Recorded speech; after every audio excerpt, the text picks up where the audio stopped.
안녕하십니까. 인공지능과 함께하는 김박사의 풍수 이야기. 오늘은 풍수 형국 이야기 5번째, 조류형에 대해서 알아보겠습니다. 구독, 좋아요 부탁합니다. 날짐승은 봉황, 닭, 꿩, 오리, 기러기, 원앙, 참새, 매, 박쥐, 까마귀 등이 비유됩니다. 보통 벼슬이 있는 짐승 같은 경우는 봉황이나 닭은 뾰족뾰족한 산이 있는 경우가 나타나고, 다른 것들은 목성체처럼 삼각형 모양의 산이 있는 경우에 많이 나타납니다.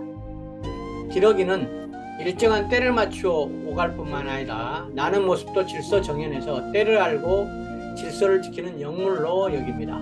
기러기가 자주 등장하는 것도 민화에서 믿을 신자를 표현하기 때문입니다.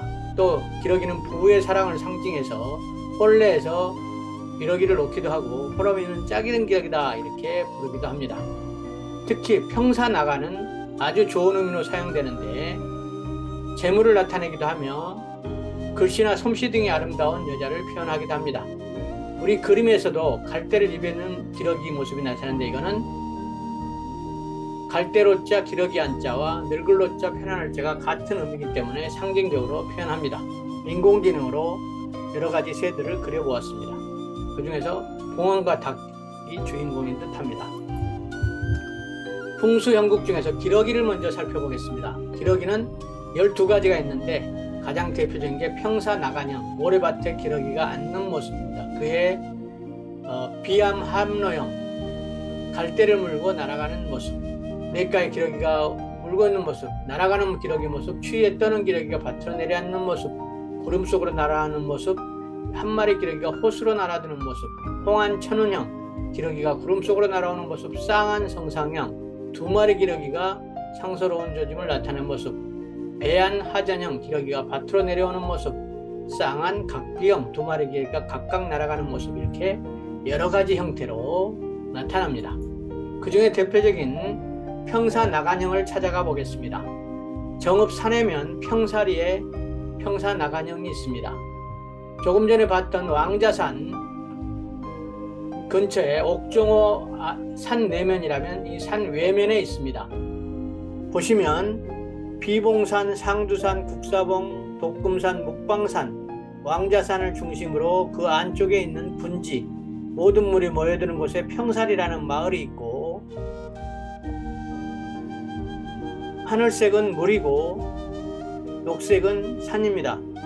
산이 평사리에서 보면 마치 들판으로 내려온 것 같다 해서 평사나간형으로 얘기합니다. 평사나간은 모래밭이나 들판에 기러기가 내려앉는 모양의 명당터를 말하고, 우리나라는 평사리라는 지명이 아주 많고 귀하게 여깁니다. 농경사에서 평탄한 들판을 선호하기도 했지만 명당이 많기 때문입니다. 대표적으로 박경리 선생의 소설 토지에 등장하는 최참판댁도 하동구 나강면 평사리입니다. 나간도 또한 귀하게 여기는데 전남 순천의 나간읍성, 이것도 같은 의미입니다. 평사나간의 특징은 발복이 한꺼번에 이루어지지만 사라질 때도 순식간이라는 그런 특징이 있다고 합니다. 자, 꾀꼬리형에 대해서 알아보겠습니다. 앵소유지형, 버드나무에 둥지를 튼 꾀꼬리, 황행탕목형, 노란 꾀꼬리가 나무를 쪼는 모습. 황행탕목형은 그 중에서 목 동쪽에 있어야 좋다고 말도 하지만, 이 황행탕목을 쓰고 나면 3대나 8대 후손 중에서 발복을 받게 된다고 합니다. 목형이기 때문에 이렇게 상징적으로 얘기하기도 합니다.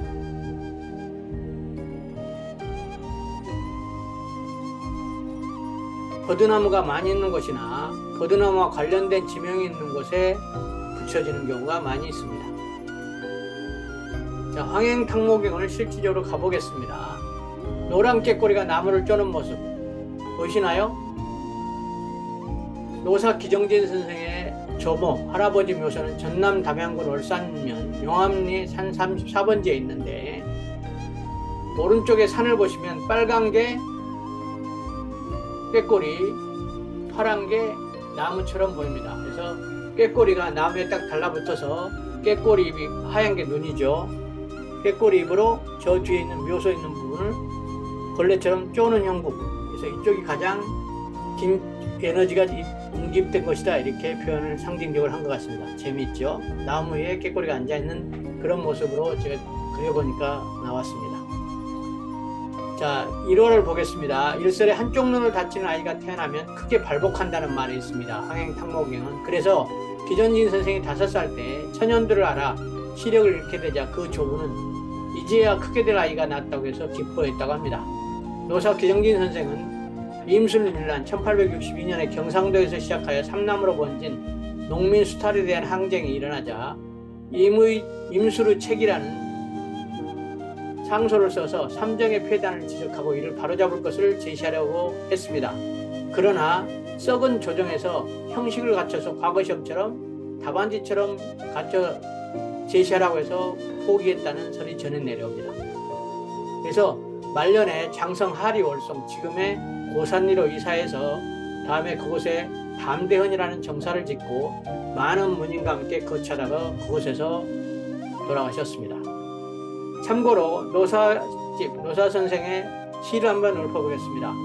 공명도 너여라 호골도 나스러 문 닫으니 심산이요 책편이 사우로다 오라는 인 없건만한 흥 닿으면 갈까 하노라. 유자적한 선비의 삶을 표현하고 있습니다. 보면 북하면에 도장봉과 금방동이 있고 그 사이에 있습니다. 자, 세 번째, 꿩 모양의 형국입니다. 꿩은 상스러운 짐승으로 예부터 중요한 의식이 사용됐습니다. 꿩은 또 악을 물리치고 복을 불러 모으는 영물이라고 믿었습니다. 경주에서 봄에 산에 가서 꿩알을 주어 속을 뺀 다음 껍질을 실이나 포도나무가지에 깨어 추녀 밑이나 벽에 걸어두었습니다. 이렇게 하면 풍년이 들고 집안에 무사태평하다는 고 믿었습니다. 오늘날 농촌에서 마을을 대표하는 농가의 맨 꼭대기나 무당의 모자에 꿩 깃을 꾸미는 것도 이와 같은 이치입니다. 꿩은 두 가지가 있는데 복치형, 엎드린 꿩의 모양, 충남 매산에 있는 흥선대원은 부친의 남영근모가 복치형이라고 황현의 매천자력에 기록되어 있습니다. 사치개병현, 죽은 꿩이 벽에 매달린 형국, 산도를 그려보면 이렇게 되어 있습니다. 꿩이 딱 엎드려서 숨어 있군요. 자, 꿩의 형국 복치형을 한번 찾아가 보겠습니다. 충남 외산군 흥선대원군 부친의 남영근모소, 여러분은 다 가봤겠죠.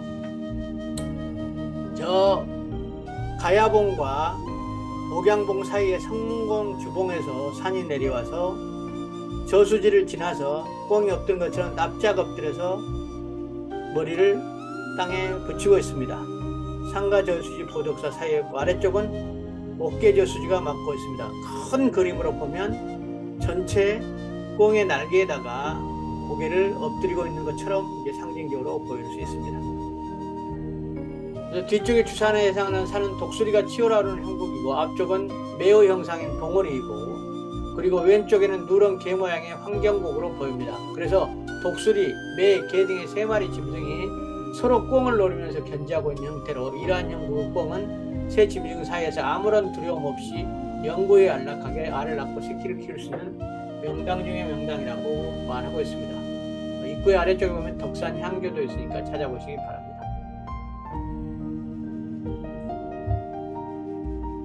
자, 그 다음에 닭 모양의 명당이 있습니다. 닭형은 벼슬을 상징합니다. 벼슬은 그 벼슬과 똑같은 의미로 사용됩니다. 날개는 좌청룡 909가 날개에 해당됩니다. 달걀을 상징하는 알 모양의 산은 앞쪽에 있는 둥그런 산이 있으면 좋다고 여겨집니다. 닭은 새벽을 알리는 짐승으로 새로운 세상이나 올바른 질서를 나타내기도 하므로 신라 기말치 신화는 닭의 나라를 통치할 새 인물로 탄생을 알려주었습니다. 닭은 귀신을 쫓는 영물로서 새해를 맞이하는 가정에 닭 그림을 붙여놓기도 했습니다. 조선시대에 학문과 벼슬을 둔 사람은 서재에 닭 그림을 걸어두어서 닭은 입신 출세와 부귀 공명의 상징이기 때문이었습니다. 또 닭머리는 벼슬관자 똑같은 의미이므로 닭볕은 벼슬을 얻는 것과 같은 뜻을 가졌습니다. 한 번에 닭은 많은 병아리를 부화하므로 다산과 풍요를 상징하기도 하고 닭 둥어리는 무사태평, 모이 먹는 닭은 행복을 나타내기도 합니다. 그래서 닭은 머리 부분에 집중을 하게 되므로 이곳에 기가 뭉쳤다고, 금계포란형은 알 나는 자리가 기가 뭉쳤다고 얘기합니다. 닭이 암탉과 수탉의 모습을, 알을 품고 있는 모습들을 한번 그려보았습니다. 금계포란형, 대표적인 닭의 모양은 12가지 정도가 있는데, 금계포란형이 금닭이 알을 품는 형국, 이게 이제 가장 많이 사용됩니다. 이 형은 위대한 호골이 나고 많은 자손이 번성한다고 합니다. 전북 예천 금당실이 대표적인 마을이죠. 그 다음에 닭이 우는 모습, 둥우리 모습, 닭이 서로 싸우는 모습, 날개를 펴는 모습, 젓는 모습, 날아가는 모습, 회를 치는 모습, 새벽을 알리는 모습, 암탉이 병아리와 거니는 모습, 야생닭이 밭으로 내려오는 모습 등 12가지 형태나 있습니다. 가장 대표 우리한테 알려지는 게 금계포란형입니다. 금계포란형을 찾아가 보겠습니다. 금계포란형은 여러 가지가 있는데, 경북 예천 금당실 마을은 여러분이 잘 아니까 그 중에서 문헌서원이 있는 동네인 서천군 한산면 한산이시 시조묘 호장경묘에 대해서 한번 알아보겠습니다. 호장공은 명당을 찾기 위해서 대청 어느 날 한산 군수가 관아터가 명당이라, 금계포란형 명당이라고 말했다고 합니다. 어느 날 호장공은 계란 3개를 주어서 다리 밑에, 대청 마루 밑에 묻어두라고 몰래 말했습니다. 호장공은 속이 골문 계란으로 바꾸어서 묻었습니다. 20일 후에 썩은 계란을 본 군수는 자신의 지식이 부족함을 탄식하다가 다른 지역으로 가게 됐고, 그 후에 한산이시 존중이 한산군의 관할을 지금은 한산 면사무소터로 옮기고 그 자리에 호장공 묘소를 조성했다고 합니다. 묘소 앞면 도로와 접한 곳에 천연적으로 생긴 남봉새가 마치 무덤처럼 나란히 있는데, 금계포란형 알 3개를 상징한다고 합니다. 위치를 보면 한산 모시관이 있는 쪽에 건지산 아래 한산 향교가 안쪽에 있고, 너머에는 봉소사가 있고, 그 너머에는 우리가 너무 잘 알고 있는 야은 길자 선생의 문헌서원이 있습니다. 그 뒤쪽에 있는 것이 바로 이 금계포란형입니다. 기린봉에서 건지산, 봉소산 날개를 양쪽으로 크게 펼치고 한산 소국주 마을이 있는 이쪽으로 머리를 내밀고 내려오는 곳인데, 앞쪽 둥그런 빨간 동그라미 지역입니다. 그 앞에 원래는 이쪽에 면사무소가 있었으나 그 앞에 G자로 써진 문자가 있는 쪽으로 옮겨주고 묘소를 썼다, 이런 말이 전해온다는 뜻입니다. 자, 그 다음에 봉황형입니다. 봉황, 화려하죠. 봉황은 전설상의 상스러운 날짐승으로 생김새가 닭의 주둥이, 제비의 턱, 뱀의 목, 거북의 등, 용의 비늘무늬, 물고기의 꼬리를 갖추었다고 말합니다. 태평성대와 재앙을 상징하는 짐승이며 오색 찬란한 깃털을 가지고 있고 5가지 소리를 낸다고 하며 오동나무 아래서 자고 대나무 열매를 먹는다고 해서 봉황포란형이 있는 곳은 항상 오동나무와 대나무가 옆에 있습니다. 봉은 임금을 상징하기도 합니다. 그래서 봉황포란형은 그 중에서도 비봉포란형이 가장 많이 있습니다. 알을 품는 형국이 가장 많이 있습니다. 형국을 얼마나 많은지 34가지나 있습니다. 정리해보니까 그 중에서도 첫 번째 단봉함서형, 봉황이 편지를 물고 있는 모습, 그 다음에 비봉귀소형, 봉황이 집으로 둥으로 돌아오는 모습, 봉황이 아침에 춤추는 모습, 알을 품는 모습, 봉꼬리 모습, 노동남에 깃들여 사는 모습, 하늘로 날아가는 모습, 새끼 봉의 모습, 몸통을 뒤집는 모습, 춤추는 모습, 둥지를 넘는 모습, 봉새가 빙빙 도는 모습, 가마를 끄는 모습, 하늘로 오르는 모습, 날개를 펴고 치는 모습, 햇볕에 쬐는 모습, 우아하게 내려오는 모습, 숲을 나서는 모습, 세상을 떠나는 모습, 구슬을 다루는 모습, 하늘로 올라가는 모습, 신선을 맞이하는 모습, 숲으로 날아가는 모습 등 34가지나 되지만 그 중에 대표적인 것 2가지만 현장을 찾아가 보도록 하겠습니다. 첫 번째, 단봉함서형 장성 피람서원입니다. 피람서원을 보면 저 뒤에 방장산에서 내려온 그래서 충령산에서 내려온 줄기가 피람선 부황산 수련산으로 가다가 피람산 뒷산으로 와서 세 개의 목성체를 이루어서 마치 봉황이 날개를 펴고 앉아있는 곳에 피람선이 자리를 잡았습니다. 그리고 앞에 낮은 산이 있어서 마치 편지를 물고 있는 것 같다 해서 담봉함소형, 이러한 땅은 과거에 급제하지 않고도 귀한 인물이 내는 길지라고 합니다. 실제로 피람선은 18대 성인이 나왔죠.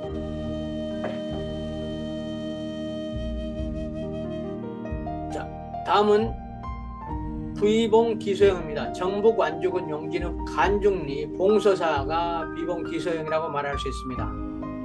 봉서사를 보면 밑에 용진 저수지를 중심으로 양쪽 날개를 크게 종남산 서방산을 머리로 하여 왼쪽 날개는 종남산 줄기, 오른쪽 날개는 대절골로 크게 날개를 펴고 있는 형태입니다. 이게 머무르고 있으니까 집으로 돌아온 봉황이고, 그래서 거기에는 봉서사라는 진묵대사라는 걸출한 스님이 있었던 절이 있고 밀산박씨 묘소가 있어서 앞에 봉우리도 봉황의 머리처럼 있어서 안에는 안봉황이 앉아있고 밖에는 숫봉황이 날아드는 그런 형태로 되어 있습니다. 이 근처에는 전주, 그 유명한 전주 이강주 마을도 있으니까 한번 찾아보시기 바랍니다. 그래서 봉황이 둥지로 돌아온 형상으로 봉황은 희대의 영물인 새로서 만약 이 새가 나오면 인간에게 군자와 성이 나온다고 합니다. 보금자로 돌아온 새끼를 만들기 위함이고 때문에 이 지형은 발복은 성인 군자를 배출하는 곳으로 매우 유용합니다. 그래서 여러분이 이 지역의 의미를 알고 싶으면 진묵대사를 한번 쳐보시면 얼마나 위대한 인물인가를 알 수 있을 것입니다. 자, 이제 솔개 수리형입니다. 솔개와 매는 부리와 발톱이 매우 날카로워서 뱀조차도 보였답니다. 이 형의 털은 억세고 강건한 기상과 끊임없는 번영을 상징한다고 합니다. 좌흥형 솔개가 앉아있는 모습, 황타사형 송골매가 뱀을 후려치는 모습, 황흥박토형 송골매가 토끼를 잡는 모습, 여러 가지가 있는데 그 중에서 황흥박토형을 한번 알아보겠습니다. 황흥박토형은 그냥 솔개형으로 보면 전국에 응봉, 매봉, 응봉산 이런 것이 아주 많은데 그거는 다 솔개나 매와 관련이 되어 있다고 봅니다. 황흥박토형은 송골매가 토끼를 잡는 모습입니다. 저는 매를 비봉 이렇게 보기도 하는데 직접 관련된 없지만 안양에 비봉산이 있습니다. 비봉산이 마치 날개를 쫙 펼치고 앞에 먹이를 잡는 듯한 그 형국이 있고 안에 절들이 아주 많이 있습니다. 명당이라는 걸 상징하고 있죠. 그 맨 안쪽에 비봉산 보덕사가 있습니다. 기도발이 좋은 터이므로 여러분 한번 가보시기 바랍니다. 자, 그동안 학도 좋은 새로 상징되죠. 학은 고고한 자태 때문에 선학이라고도 불렸고 장수를 상징해서 십장생 하나로 꼽았습니다. 특히 학문의를 물건에 새겨서 장수와 행복을 기원한 것도 이러한 이유입니다. 학과 구름을 같이 그린 운항문 또는 하늘에 내려온 천신을 상징하였습니다. 조선의 학자들은 평상복에다 학의 모습을 떠서 학창이, 제갈봉이 입었던 학창이라를 읽기도 했습니다. 학의 모습은 아주 많습니다. 학이 비상하는 모습, 춤추는 모습, 알을 품는 모습, 소나무에 앉아있는 모습 등이 있지만 대표적으로 선학유공형, 신선이 학을 타고 하늘을 나는 모습을 한번 보겠습니다. 선학유공형은 지리산 청학동을 대표로 들 수 있겠습니다. 높은 산에 신선이 학을 타고 노는 모습과 비슷합니다. 지리산 안쪽에 삼신봉 아래, 관음봉, 거사봉 아래에 묵계 저수지 하동원 쪽으로 올라가면 안쪽에 여러분이 잘 아시는 김봉곤 훈장이 있던 청학동, 그 다음에 삼성궁이 있습니다. 한번 꼭 가보셔서 날아가 있는 청학의 기운을 느껴보시기 바랍니다.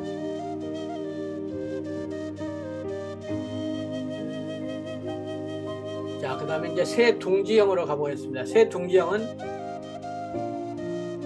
까치집 모양 작소형, 봉황둥지 모양 봉소형, 닭둥지 모양 개소형, 제비집 모양 연소형, 깨꼬리둥지 모양 앵소형, 이런 것들이 여러 가지가 있는데 연소형 대표적인 모양으로 운봉, 남원 운봉의 건지리, 문대인 대통령 자택을 이걸로 보기도 합니다.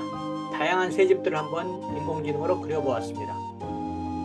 산도로 보면 이렇게 산 높은 곳에 밑으로 내려와서 딱 제비집처럼 걸쳐있는 그런 형국, 둥그렇게 감싸서 원폭한 그런 형태입니다. 자, 제비집 형국은 그림에 보이는 것처럼 이런 모습이죠. 제비가 춤추는 무현형, 제비가 나는 비현형, 제비 새끼가 대들보에 앉아있는 연자 방향형 등이 있습니다. 제비는 9월 9일에 남쪽으로 갔다가 3월 3일 다시 돌아온다고 해서 양수, 음양 중에 양수가 겹치는 날에 오고 가기 때문에 상서로운 새라고 합니다. 민간에서는 제비와 함께 봄이 온다고 믿었으며 그 때문에 제비가 올 무렵에 아기를 낳게 해달라고 빌었다고 합니다. 제비나 제비둥지는 왕성한 기운을 상징하므로 제비형의 경우 대들보와 같은 모습의 안산을 요구하며 혈체는 보통 높은 곳에 위치합니다. 연소형은 전라북도 남원시 넓은 건지리에서 한번 찾아보았습니다. 이는 운봉에 가보면 오봉산 자락에 내건마을과 외건마을이 있습니다. 그래서 두 곳에 제비집이 지어진 형국이라고 하고 마지막에도 그 건너편에 제비가 날아오르는 산인 연비산이 있어서 제비와 제비집이 한꺼번에 있어서 여러가지 모습을 상징하고 있습니다. 마을에 여러분은 꼭 둘러보시기 바랍니다. 이 부분은 여원치 너머에 두 개의 제비집이 있는데 최고의 명당토로 부자가 나올 수 있는 형상이라고 합니다. 건지리는 지리의 경인으로 물이 풍부하지 못하여 주민들은 물을 갈망하는 심정에서 마을을 하늘이 보호해야 한다는 뜻으로 건자를 따서 건지라고 이름을 지었다고 합니다. 건지를 통과하는 도로 양쪽을 중심으로 동쪽을 내건, 서쪽을 외건이라 부르고 있습니다.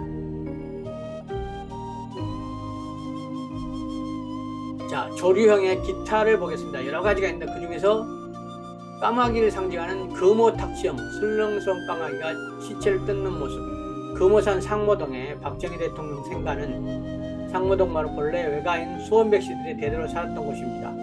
금오산은 구미를 대표하는 신령스러운 산으로서 금오라는 것은 이런 명칭에도 와불상을 비롯해서 거인봉, 필봉 등 이름표가 따라다닙니다. 그래서 옆에서 보면 누워있는 부처로 보이기도 하고 까마귀로 보이기도 합니다. 자, 현장으로 가보겠습니다.